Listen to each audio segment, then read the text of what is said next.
పుట్టిన దినములలో పలనట్టడువులకైన వచ్చు నానార్థములున్ పెట్టని దినముల లోపల కనకపు గట్టెక్కిన లేదు గదరా సుమతి. కర్ణుడు అన్ని దానాలు చేసేవాడు, సువర్ణాది మున్నగు దానాలు చేసేవాడు, అన్నదానం చేసేవారు కారు. ఆయన భక్తుడు, పుణ్యపురుషుడు కర్ణుడు. ఏదో సాంగత్య దోషం వల్ల దుర్యోధను చేరినాడు, అంతవరకే. కొంచెము మచ్చ ఏర్పడింది, అంతవరకే.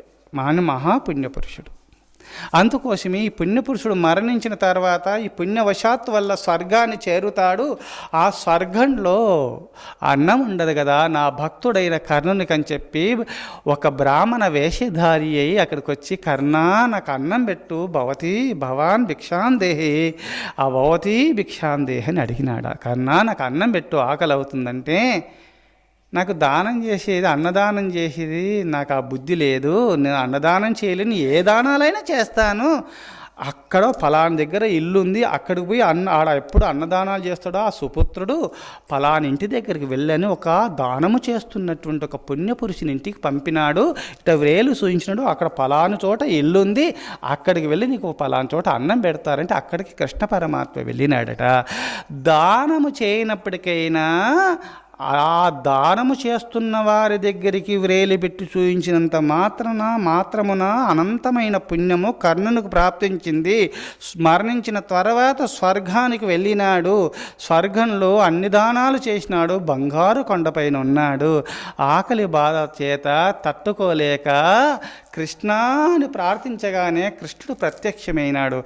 ఏమి కర్ణ, నన్ను పిలిచినావు కారణం ఏంటంటే, కృష్ణ ఆకలి అవుతుంది, అన్ని దానాలు చేసినాను, అన్నదానము చేయలేనందువల్ల నాకు ఈ దుస్థితి ఏర్పడింది. కృష్ణ, నేను ఏం చేయాలా? ఈ క్షుద్బాధ నివారణార్థం ఈ మార్గం ఏమంటే, ఆ పుణ్యము నీకు కలిగించట నిమిత్తమై నేను యతిరూపంలో బ్రాహ్మణ వేషధారినై వచ్చినాను. మార్గమును చూయించినాడు వేలు పెట్టి, పుణ్యం ఏర్పడింది, ఆ వేలు నీ నోట్లో పెట్టుకో, నీకు క్షుద్బాధ నివారణమవుతుందని కృష్ణ పరమాత్మ కర్ణునికి ఉపదేశం చేసినారు. పెట్టనప్పటికైనా పెట్టేవారింటికి పంపినా పుణ్యం వచ్చింది.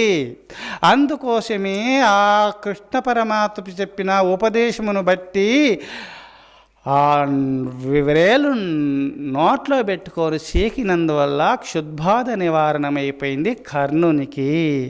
పెట్టితే ఇంకెంత పుణ్యముందో మార్గమును చూయిస్తేనే క్షుద్బాధ నివారణమైంది కర్ణునికి. చూశారా?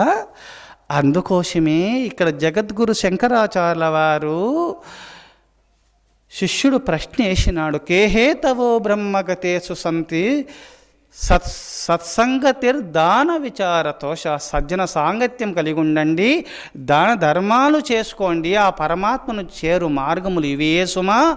సత్సంగతిర్దాన విచారతోష.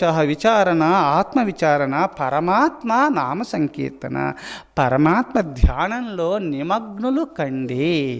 ఎప్పుడు ధర్మాన్ని ఆచరిస్తూ దైవ చింతన చేసుకోండి. ఇదే పరమాత్మను చేరు మార్గములు. ఎప్పుడు సంతోషంగా ఉండండి.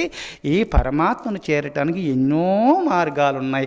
సులభమైన మార్గమును 4 మార్గాలు చెప్పినాడు. సజ్జన సాంగత్యమును కలిగి ఉండండి, సత్పురుషుల సాంగత్యం కలిగి ఉండండి, గురు దగ్గరికి వెళ్ళి గురుసేవ చేసుకుంటూ గురువు చెప్పినట్టు ఆచరించండి, దాన ధర్మాలు చేసుకోండి, ఎప్పుడు పరమాత్మ చింతలో నిమగ్నులు కండి, ఎప్పుడు సంతోషంగా ఉండండి.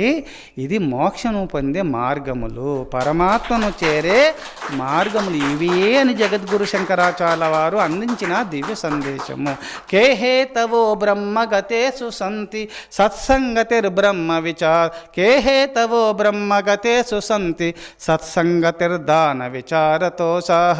కేశంతి సంతోఖిల వీతరాగాః. అవాప్తమోహా శివతత్వనిష్టాః.